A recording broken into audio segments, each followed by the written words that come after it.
வணக்கம் ஃப்ரெண்ட்ஸ். இலக்கிய சீரியலில் என்ன விஷயமா நடக்க போகுது அப்படின்னு சொல்லிட்டு இந்த வீடியோவில் பார்க்கலாங்க. கூடிய சீக்கிரமே இலக்கியா அதாவது நாகுவை வெளியில் கொண்டு வந்து நாகுவை வச்சு வசமாக எஸ்எஸ்கேவை மாட்டி விடணும், கௌதமை வெளியில் கொண்டு வரணும் அப்படின்னு சொல்கிறவங்க இந்த வீடியோவுக்கு லைக் பண்ணிக்கோங்க. இந்த சேனலுக்கு நீங்கள் முதல் முறையாக வரீங்கன்னா சப்ஸ்கிரைப் பண்ணிவிட்டு பக்கத்தில் இருக்கிற பெல் சிம்பிளையும் கிளிக் பண்ணிக்கோங்க.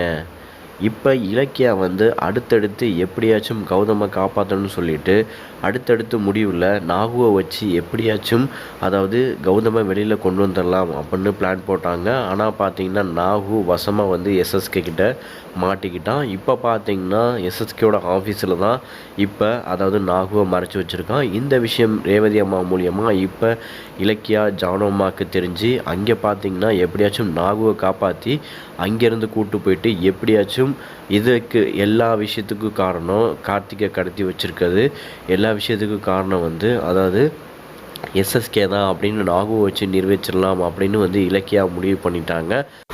ஆனால் இதில் வந்து எஸ்எஸ்கேக்கு சாதகமாக தான் ஒவ்வொரு விஷயமும் நடந்துக்கிட்டு இருக்குது. இலக்கியா கௌதமுக்கு எந்த ஒரு நல்ல விஷயமும் நடந்த மாதிரி இல்லை. ஏன்னா இலக்கியாவும் வந்து அடுத்தடுத்து எப்படியாச்சும் எஸ்எஸ்கேவை மாட்டி விடணும், கார்த்திகை வெளியில் கொண்டு வரணும் அப்படின்னு நாகுவை வச்சு பிளான் பண்ணாங்க. அந்த பிளான் சொதப்பிருச்சு. இப்போ நாகுவை அதாவது எஸ்எஸ்கேவோட ஆஃபீஸ்லேயே இப்போ அடைச்சி வச்சுருக்கான். அந்த பீரோவில் திறக்க இப்போ வந்து இலக்கியா முயற்சி பண்ணுறாங்க. ஆனால் பார்த்தீங்கன்னா அந்த ஆஃபீஸுக்கு வந்து இப்போ அதாவது எஸ்எஸ்கே வரப்போகிறோம். இதில் பார்த்தீங்கன்னா கண்டிப்பாக வந்து இந்த முறையும் இலக்கியா வந்து தோல்வி தான் பெற போகிறாங்க. கண்டிப்பாக வந்து அந்த பீரோவில் இருந்து கண்டிப்பாக வந்து நாகுவை வெளியில் எடுக்க முடியாது.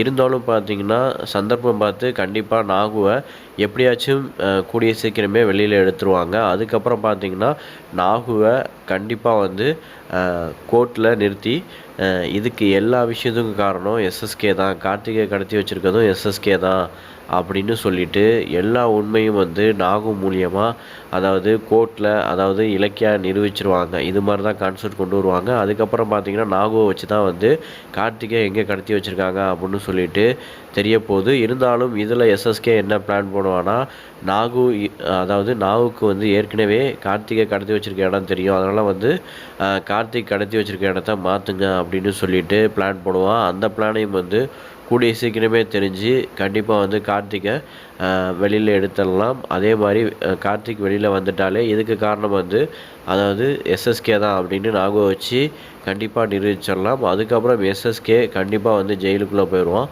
இது மாதிரி தான் வந்து அடுத்த பிளான் வந்து இலக்கியா போட போகிறாங்க. இருந்தாலும் இலக்கியா போடுற ஒவ்வொரு பிளானும் பார்த்திங்கன்னா எஸ்எஸ்கேக்கு சாதகமாக அமையதை தவிர இலக்கியாவுக்கு சாதகமாக எந்த ஒரு விஷயமும் நடக்கலை. ஏன்னா ரொம்ப நாளாகவே வந்து இந்த ஒரு கான்செப்டை வச்சு ரொம்ப நாளாக இழுத்துக்கிட்டு இருக்காங்க. கார்த்திக் ரொம்ப நாளாகவே வந்து அதாவது கடத்தி வச்சுருக்க மாதிரி சீன்ஸ் தான் அதிகமாக வந்து வருது.